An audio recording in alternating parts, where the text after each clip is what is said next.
I'm sure you've enjoyed all of the animals. I've missed out quite a lot, but I'm sure when you come to the Chester Zoo, you'll be able to see all of them. Right, now we're going into the aquarium. Take a look at this. This is coral. You might think it's a plant. Many people do think about that. Oh, here comes John. So many people do think that these are plants, but these are actually animals called polyps. And then they attach themselves to rocks and then form huge coral reefs. So coral are endangered species because most of the coral that we find in the Great Barrier Reef have died because this is called coral bleaching. So global warming is too hot, and then the algae, which is the food of the coral, actually leaves the coral, and then what happens is the coral start to die because they don't have anything to eat, and then you just get the solid rock back, and that's called coral bleaching. Now let's take a look at the other bits. Oh, look, fish. Take a look at that. Oh, that is a yellow tang. That's a yellow tang. And there's some more coral and some sea plants. Let's see if we can find a sponge. Don't think we'll find a sponge, but oh, I think that's a sponge. So sponges. So that's a sponge. And then we've got some sea plants, and let's go and check out the other bits of the aquarium. Wow, take a look at that. That looks so cool. Oh, goldfish. There. Oh, there's Mimo. That's a clownfish. And look at that. That's sea anemones. So the sea anemones actually form a symbiotic relationship with these clownfish. So what they do is clownfish actually find food, bite off the ticks from the anemones, like the parasites, and the anemones in return actually protect the clownfish from other animals by stinging them. So that's called a symbiotic relationship. And I made another episode about symbiotic relationships, so make sure you check that out. So as you can see up here, that's the giant fan shrimp. I don't think we'll be able to see one. Doesn't look like there are any in here, but there might be. It's just that they might be hiding. But I'm going to talk to you about shrimp. Now, I love eating shrimp. I'm sure some of you might like eating shrimp. Now, should I tell you something about the mantis shrimp? They're so good. Now, many aquariums can't have mantis shrimp. You know why? Because they pack a powerful punch. See this? They can do a very big punch, and that could actually break most of the glasses of aquariums. So that means they can't really have mantis shrimp. But some aquariums can have mantis shrimp because they have thick enough glass. Where are you going, fish?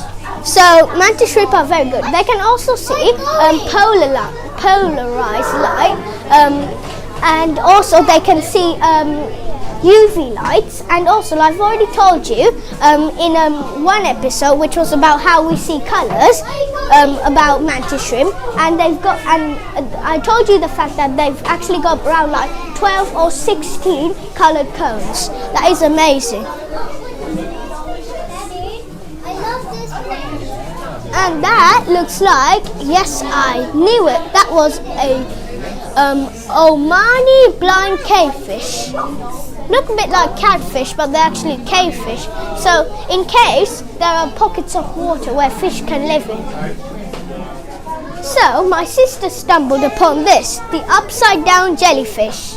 Now, you know, most jellyfish can sting. It's because in their little tentacles, there are these bits called nitocytes, and they get fired out when they touch something, and that injects venom, which is very dangerous. But if you get stung by a jellyfish, one thing you can do is you can pour vinegar on it, and it will probably get better.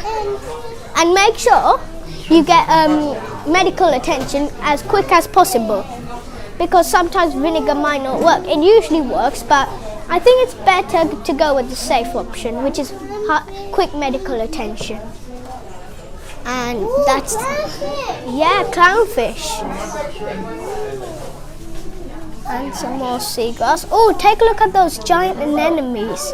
Ah, this is the bit I wanted to show you. Take a look at that. Clownfish inside anemones. Now that's part of the symbiotic relationship.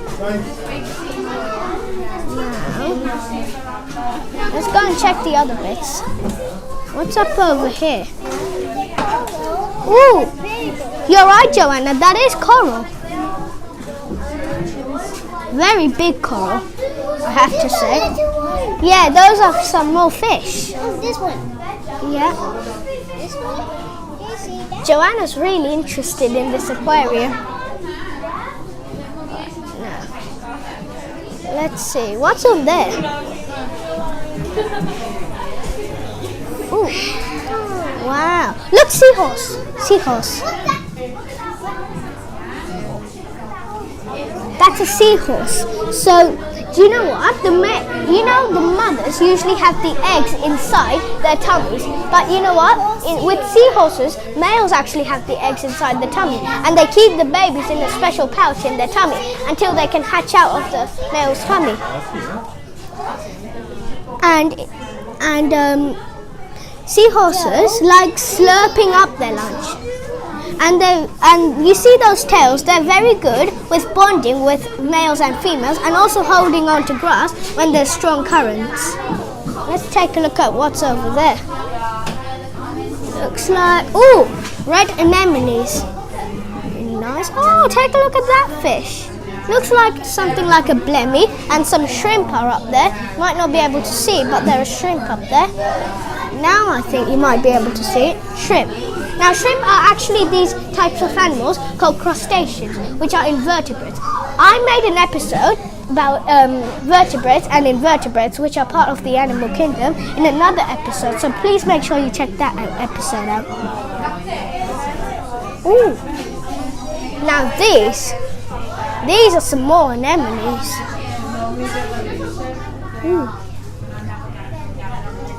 So the anemone's tentacles actually have got hairs which capture their prey.